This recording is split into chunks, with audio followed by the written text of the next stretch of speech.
High friend welcome to my channel blessings cake. आज देखुन कत सुंदर एक मयूरेर पेखमेर डिजाइन निये एसेछि। सम्पूर्णटाई आमी फन्डेंट दिये बानिয়েছি। सामनेई जन्माष्टमी, तोमरा তোমাদের ছোট্ট গোপাল ঠাকুরকে এই রকম ধরনের একটা ফন্ডেন্ট দিয়ে ডেকোরেশন করে কেক বানিয়ে দিতেই পারো।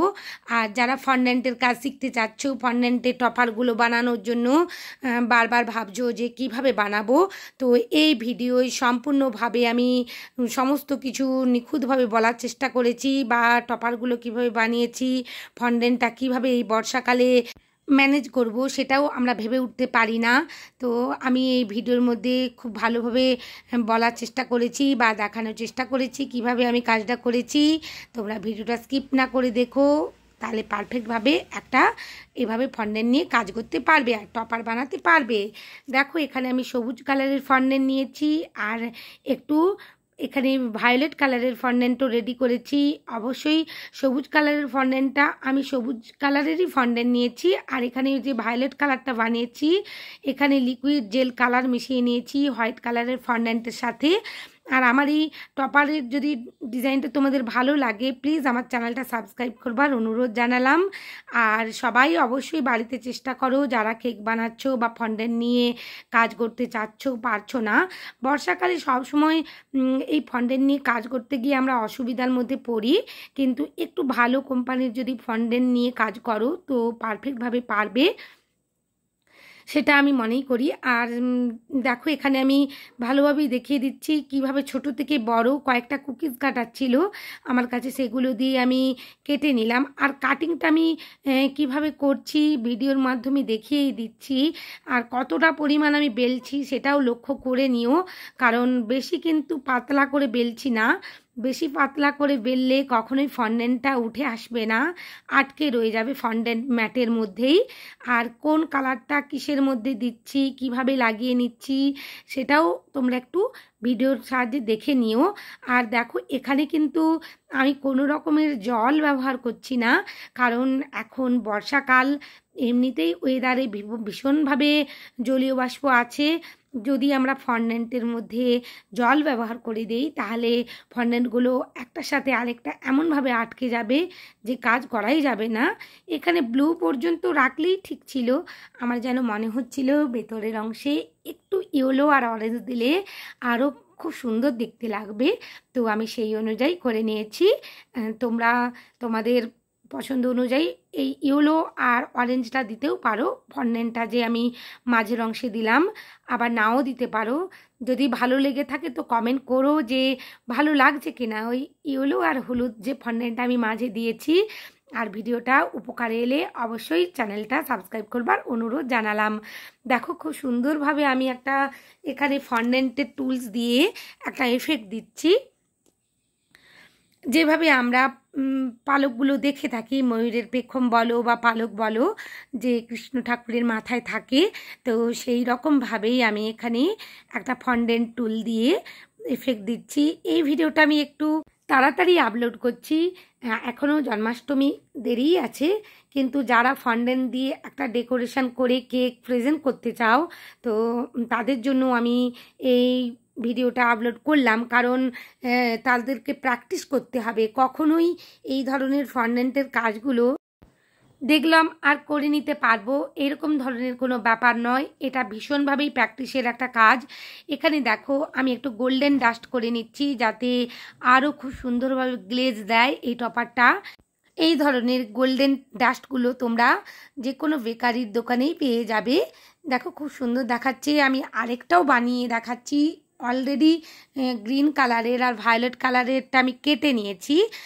তারপর মনে হচ্ছিল যে আরেকবার আমি একটু দেখিয়ে দেই ভালোভাবে, তাহলে আমার যারা বিগিনার বন্ধুরা এই ধরনের টপারগুলো বানাতে গিয়ে বারবার অসুবিধার মধ্যে পড়বে না, খুব সহজেই তোমরা পেরে যাবে। দেখো আমি কিভাবে বেলে নিচ্ছি, কতটা পরিমাণ আমি এটাকে পাতলা করছি বেলার ক্ষেত্রে বা ঠিক রাখছি সেটা কিন্তু দেখার আছে। এখানে আমি একটা হার্ট শেপ কাটার দিয়ে কেটে নিলাম, আর ইয়েলো কালারের একটু ফন্ডেন্ট নিয়েছি, হাত দিয়ে একটু লম্বা ভাব করে নিয়েছি। আর গ্রিন কালারের উপর দেখো এখানে ভায়োলেট কালারটা আমার মনে হচ্ছিল বেশি পরিমাণে ঠিক হয়ে গেছে, অনেকটাই মোটাভাবে বেলা হয়ে গেছে, এটাকে আমি আর একটু পাতলা করে নেব।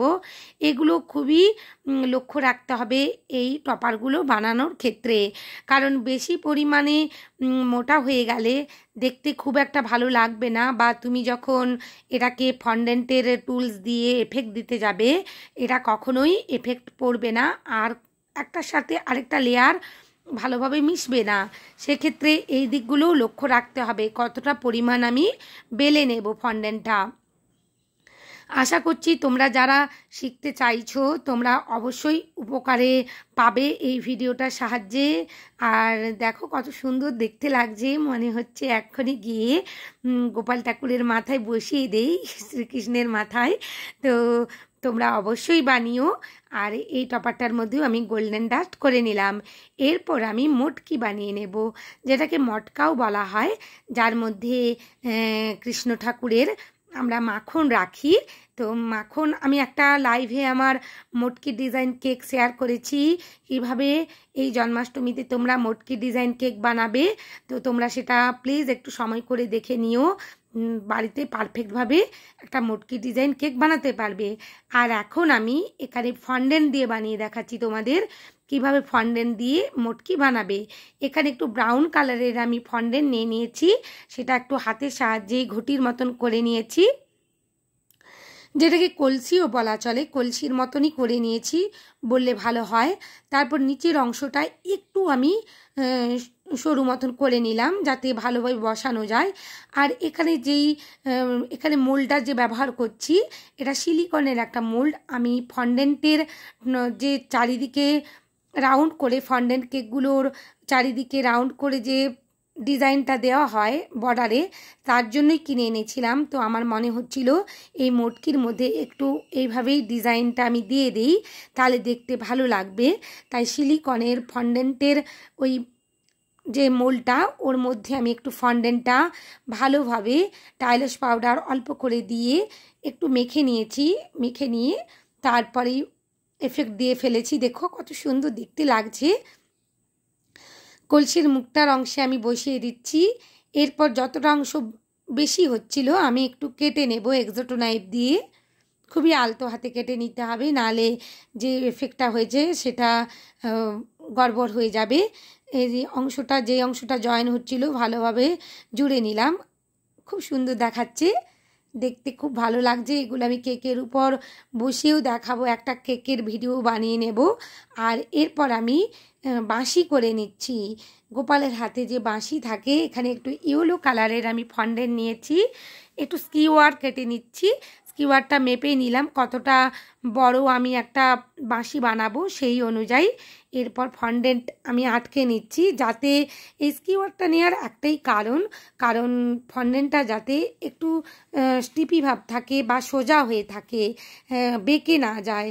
যখন আমরা এটা ডেকোরেশনের সময় বসাতে যাব বারবার বেঁকে যাওয়ার সম্ভাবনা থাকবে, হাতে নরম হয়ে যাবে। কিন্তু এভাবে যদি একটা স্কিওয়ার আটকে দেওয়া যায় তো এটা কোনো কিছুই অসুবিধে হবে না, খুব সুন্দরভাবে একটা স্টিফি ভাব থাকবে আর ভালোভাবে আমরা টপারটা বসাতে পারবো। এক্সট্রা যে ফন্ডেন্টগুলো ছিল সেগুলো আমি কেটে নিলাম। এরপর ভালোভাবে একটু বেলে নেব আর হাত দিয়েই করে নেব। এই কাজগুলো একটু হাত দিয়েই করে নিতে হবে, সব কিছু ফন্ডেন্ট টুলস দিয়ে না করলেও চলবে। এবার বাঁশের যে গোল গোল থাকে হোলগুলো সেগুলোই করে নিচ্ছি। সামনের দিকের একটা হোল থাকে আর তারপরেই অপোজিট সাইডে আরও 4-5টি হোল থাকে। তো সেইভাবেই আমি করে নিলাম একটা ফন্ডেন্ট টুল দিয়ে, এটাকে বল টুল বলা হয়। এই ফন্ডেন্ট টুলসগুলো তোমরা যে কোনো অনলাইনে শপে পেয়েই যাবে। তোমরা ফন্ডেন্ট টুলস বলে সার্চ করলেই পেয়ে যাবে। সামনের দিকে যে বাঁশির একটু ঢালু মতন সরু মতন থাকে, যে দিকটা আমরা বাঁশিটা লিফ দিয়ে বাজিয়ে থাকি, তো সেই রকমই একটা এফেক্ট দেওয়ার চেষ্টা করছি। এই কাজগুলো খুবই ধৈর্যের কাজ, খুবই ধীরে ধীরে আস্তে আস্তে করতে হয়, কারণ ফন্ডেন্টটা ভীষণই নরম থাকে। বিশেষ করে তো বর্ষাকালে ফন্ডেন্ট নিয়ে কাজ করতে গেলে অসুবিধেই পড়তে হয়। একটু টেকনিক লাগালেই অনায়াসেই পারা যায়।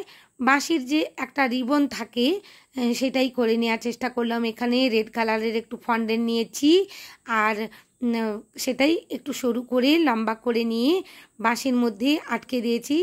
আর নিচের অংশে একটু যে ময়ূরের পেখমের মতন একটা এফেক্ট দিয়ে দেব হলুদ কালারের ফন্ডেন্ট আর ব্লু কালারের ফন্ডেন্ট দিয়েই কেবলমাত্র এখানে এই যে একটা দড়ির এফেক্ট করেছি সেটার মধ্যে রিবনের মধ্যে আটকে দিলাম, যেন মনে হচ্ছে একটা অরিজিনাল বাঁশি।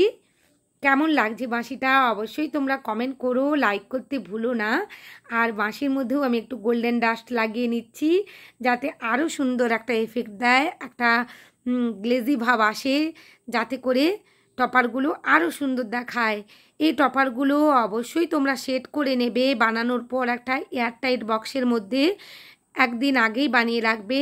এখানে মটকির আরেকটু নিচের অংশে আমি একটু ব্লু কালারের একটা এফেক্ট দিয়েছি যাতে আরও হাইলাইট হয়।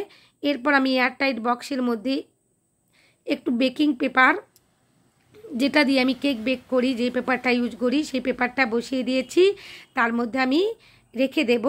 আর পরে যখন কেকটা ডেলিভারি করব তার আগে এই টপারগুলো বসিয়ে দেব, আগে থেকে বসিয়ে ফ্রিজে রাখবো না।